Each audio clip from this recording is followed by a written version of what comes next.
Chef Jonas. He loves food. And when I mean love, I mean obsessed. I mean passion to the very core. I mean, look at how awesome I am at cooking. Dance like no one's watching. Obsessed. For Jonas, being a chef is more than just cooking. It is pure l'amour, personified. He puts in experience, mind and heart in every dish he creates, followed by hearty servings of chest bumping. But at the end of the day, Jonas is all about creating food that makes people happy. And of course, about being a big hit with the ladies.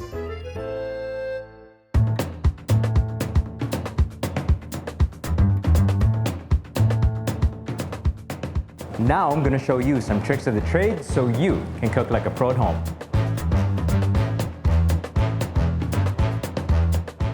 I'll show you how to turn everyday ingredients into gourmet dishes and how you can get out of sticky culinary dilemmas in a flash, all without having to break the bank. So load up on the prep, self-confidence, and awesomeness, and get ready to be the chef of your own kitchen.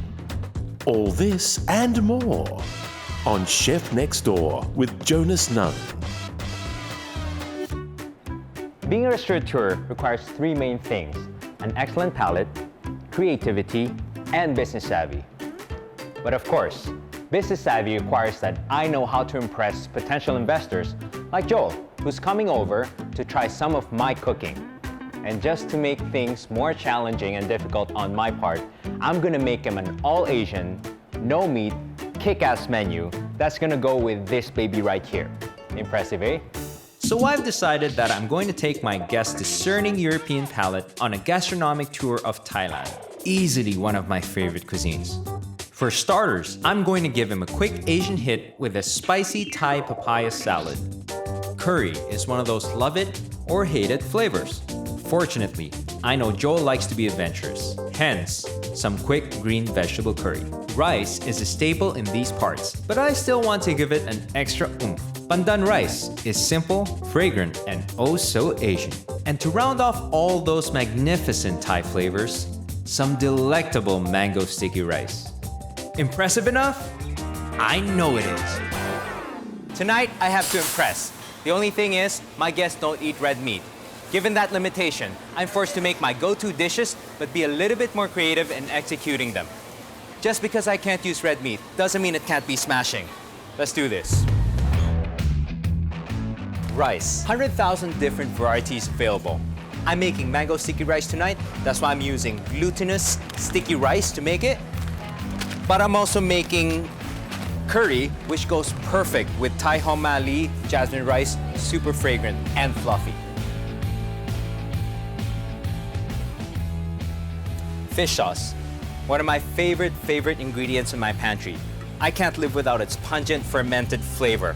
Now, we have a rougher version compared to our Thai and Vietnamese neighbors. They have gratings, they have tastings all over. Our versions work really well with local dishes, so I'm taking Thai because I'm making Thai food tonight. Mangoes. I'm proud to say that the Philippines has some of the best mangoes in the world.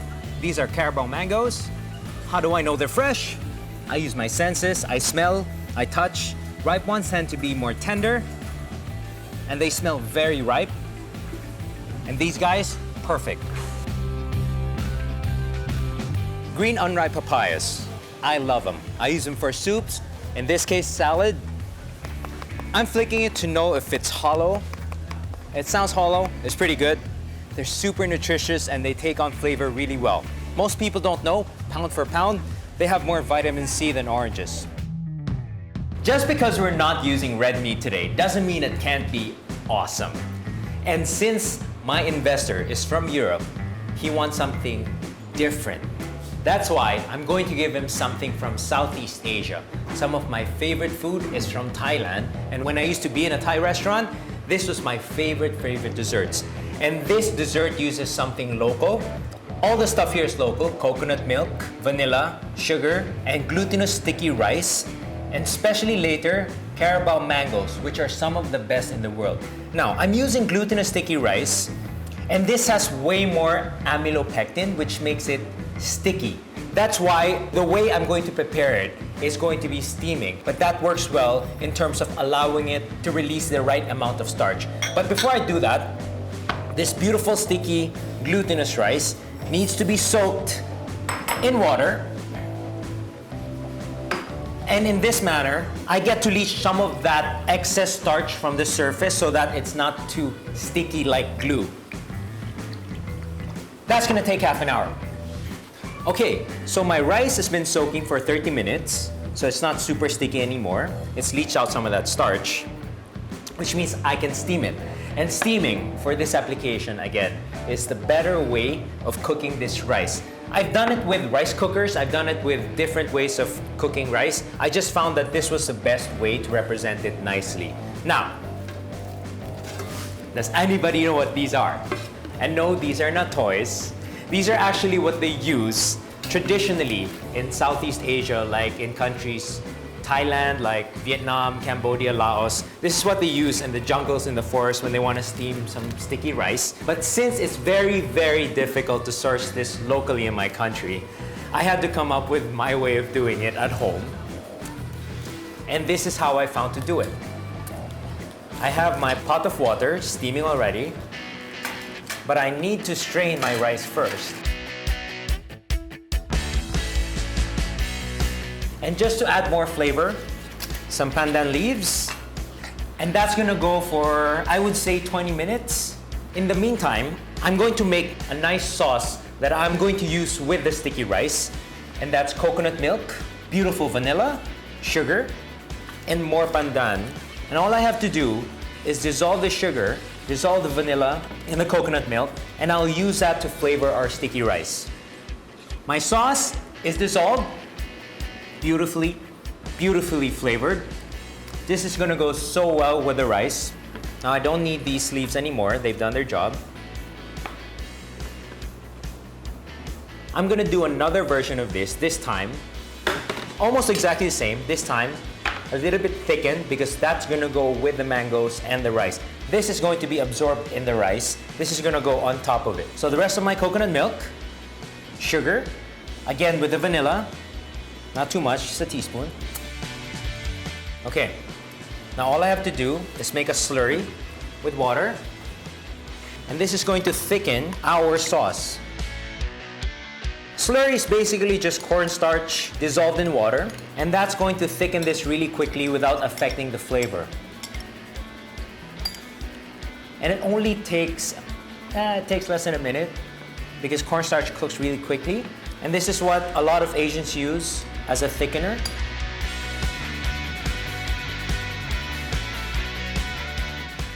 Give me more pandan flavor. Let's infuse that with pandan. Pandan is also called screw pine in English, although I rarely have ever heard people use that name. And that's going to cool. Now, my rice is just about done. My sauces are ready. And I just need to say something about this. Reality says that when people are hungry, they want their food right away.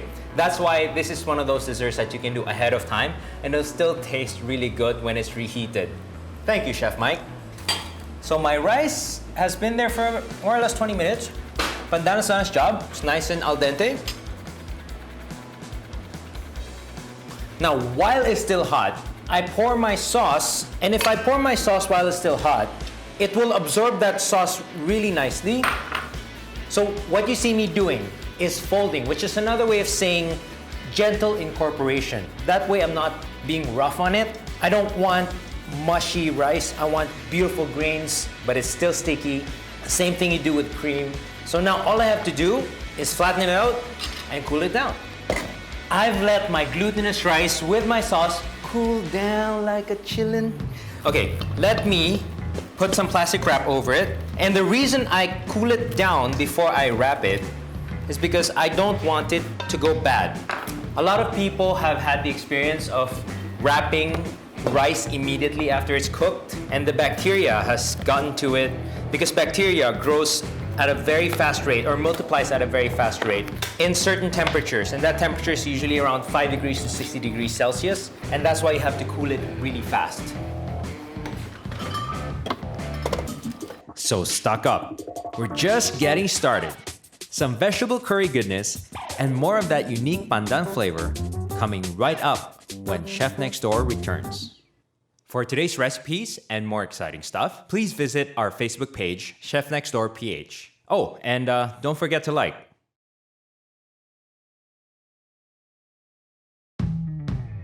I'm neck deep in preparation for a fancy, Asian-inspired, no-meat dinner to impress a potential investor. Dessert's 90% done. All I need to do at the last minute is reheat my steamed sticky rice, then dress it up with some more of that coconut awesome sauce, and serve it with mango. Our gastronomic journey through the wonders of Thai cuisine continues. Hop on board, my friends. So the next stop on our Thai culinary tour is green curry with vegetables. Even if it doesn't have any meat, the curry is so flavorful and so beautiful that I will love this, and I'm sure Joe will love this. So, in order to make it really quick, I'm going to have some blanching water to blanch my vegetables. But in order to blanch them properly, I'm going to salt them to increase the heat and also give the vegetables some flavor. For this application, I'm sauteing my curry in shallots, ginger, garlic, just give it an extra flavor. Green curry paste, already store-bought.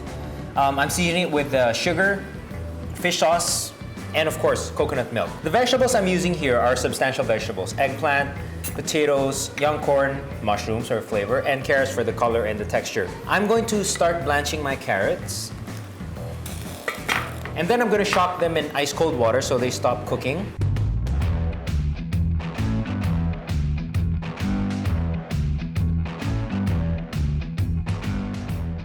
Now, while we're doing that, I'm going to start my curry. And what I'm going to do is I'm going to flavor my curry a little bit more. Ginger, shallots, and of course garlic. Salt so it doesn't burn. And as soon as the flavors come out, in goes the curry. And we want to saute it to make it extra fragrant and just to release those aromas. And next goes my coconut milk. And again, coconut milk is one of my favorite things to use. The problem with coconut milk, because of the high fat content in the coconut milk, it goes really rancid really quickly. And that's why when I use fresh coconut milk from the wet market, I either freeze it really quickly or use it really quickly. But now I've realized that powdered or canned coconut milk really convenient to use. So I just want the coconut milk and the curry and the ginger and the garlic to get to know each other and create a beautiful sauce. So I can put my potatoes, these go first, take a little bit longer to cook, and then my carrots will follow. And the thing with potatoes is they absorb sauce flavors really nicely. And the carrots not only add color, but also beautiful, beautiful texture to it. My corn and my eggplants are already cooked as well. And don't forget your mushrooms. They add a lot of flavor and texture to your dish. And they sop up those flavors really, really nicely. Now, you can combine whatever vegetables you want to use as long as it sops up the sauce really well and it adds some texture and flavor as well as color to your dish. That being said, I still need to add some more flavor to it. In this case, balance it with some sweetness, some muscovado sugar, some black pepper, and of course, Thai fish sauce. Why Thai? It's a little bit more refined than some of the local fish sauces that I use. Look at that, all the flavors getting to know each other. One more thing, it's very Thai. Adding fresh basil, those fresh herbs like basil add a beautiful level of flavor and it just lifts it up to another level. When you're using fresh delicate herbs like this, applying heat to it makes its flavor disappear real fast. That's why I always use my fresh herbs at the very last minute. That way, I get the maximum flavor.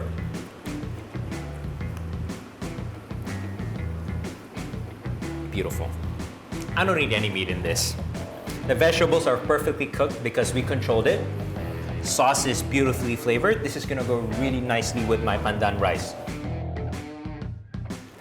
I don't know when rice or starches went out of fashion, but I love me some rice. This is a little bit different than the one we used earlier. This is Thai jasmine rice. It's a longer grain rice, but it still has that amylose, so I still want to wash it. I've washed my rice. Now, most people don't know, but there are over 100,000 strains of rice available. It just so happens that Asians love their rice. Let's cook it in a nice heavy bottom pot. I just want to show you that we don't need a rice cooker every day. This is cooked better than steaming. This kind of rice, this long grain type, does better with absorption. The absorption method is when you cook rice directly in water, but not a lot of water. In this case, 1¼ parts of water to 1 part of rice. How do I know? The old finger method. So we put roughly a little bit more than 1. And as long as it reaches that knuckle, we're good to go. I can't explain the science behind the finger method. It just works. We will just cook it on high and then let it cook until it absorbs all the water, and then we'll fluff it and it's good to go. But because it's me, I will put some extra flavor to it by putting in some pandan. In some cases, they call it screw pine, and let that go. So my rice is done, and the smell of pandan really contributes to that fragrance of the jasmine rice. This is going to go so well with my green curry. Here's a better way to reheat cold, dried out rice.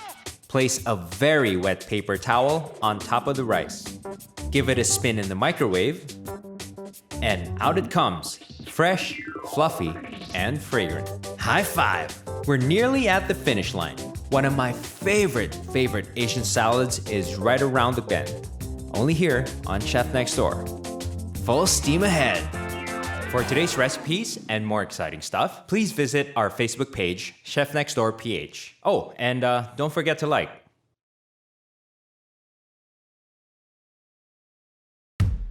So I'm hoping to seriously wow a potential investor tonight with some Asian-inspired, no red meat dishes. My quick vegetable curry is piping hot, the pandan rice smells fantastic, and my mango sticky rice dessert is just waiting to be assembled. But I've still got my most impressive trick up my chef's jacket sleeve, the pièce de résistance, my spicy Thai papaya salad. Boom! So we're on to the last phase of our Thai gastronomic journey, and we're going to have one of my favorite Thai dishes. And this is something that I used to eat on the streets for lunch. It's a beautiful combination of textures and flavors. I'm roasting my dried shrimp for my papaya salad. And I've been roasting some peanuts in the oven, about 175 Celsius or about 350 Fahrenheit. And when it smells roasted, I take it out. Now, I've sliced some papaya already. I usually do this with a julienne peeler or a mandolin. And by the way, don't try this at home unless you have an extra set of fingers. Ding dong. Oh, excuse me.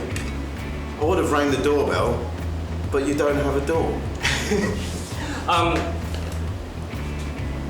Can you shake my hand like a man, please? What is this? Thank you for coming. Thank you. Thank you.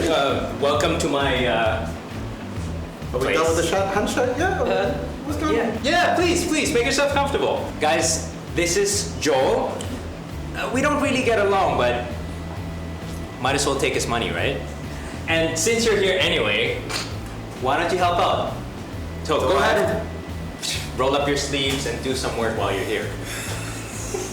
Anyway, normally I do this traditionally in a mortar and pestle, but I need a big one. And my mortar and pestle is just tiny. I'm not about to buy a big mortar and pestle just to entertain you.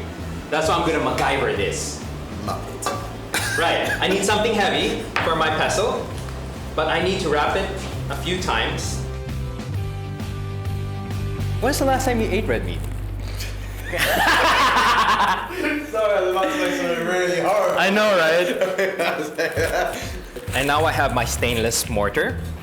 And we just have to pound this together and get the ingredients getting to know each other. Now we have some beautiful ingredients here. We have some garlic, chili, tomatoes, shallots. We're gonna make a dressing out of sugar, fish sauce, lemon juice. I'd like lime, but they're not in season. Peanuts, shrimps. It's gonna be amazing. It's a lot of texture, a lot of flavor. And what you're gonna do is you're gonna pound it together. So, I love pounding. Give that here. let's start with some roasted peanuts, some dried shrimp. That's gonna give a lot of flavor. Let's put 1 chili, garlic, shallots. I'll give you some papaya now. Get the flavors going. In the meantime, I'll make us a dressing. It's a simple dressing, and you know with the Thais, they love the balance of sweet, salty, fish sauce, sour. So let's just dress it lightly. I think that's sufficiently pounded. Really? That's all the pound? Yeah, we just want to bruise them together. Now, we're not going to pound the tomatoes. We just want to add them and mix them to the salad. Take out the chili because you don't like spice. Give it a taste, and if you want more dressing, we'll add more dressing.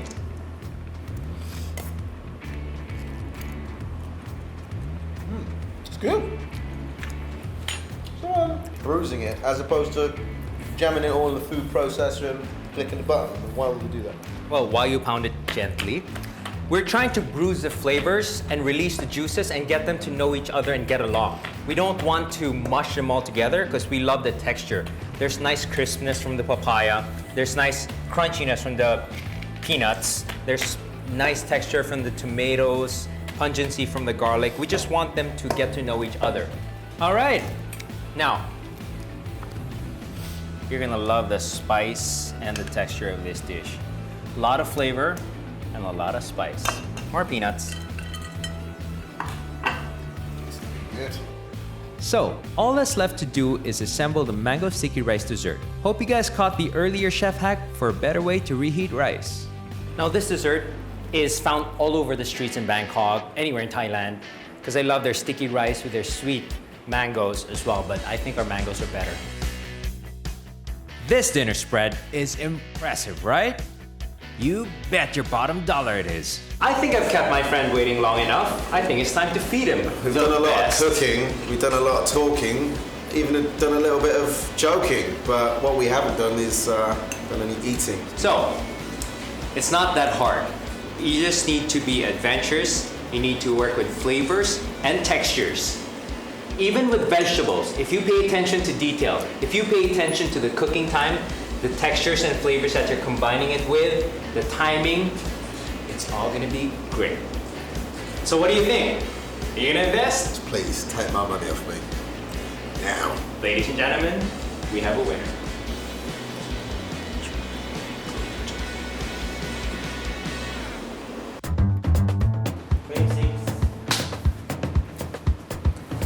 Just because they're not... Nagulo na ako. Okay, sorry. You're a flaming ball of knowledge. It's great to know you. I am flaming. Alright, Sorry.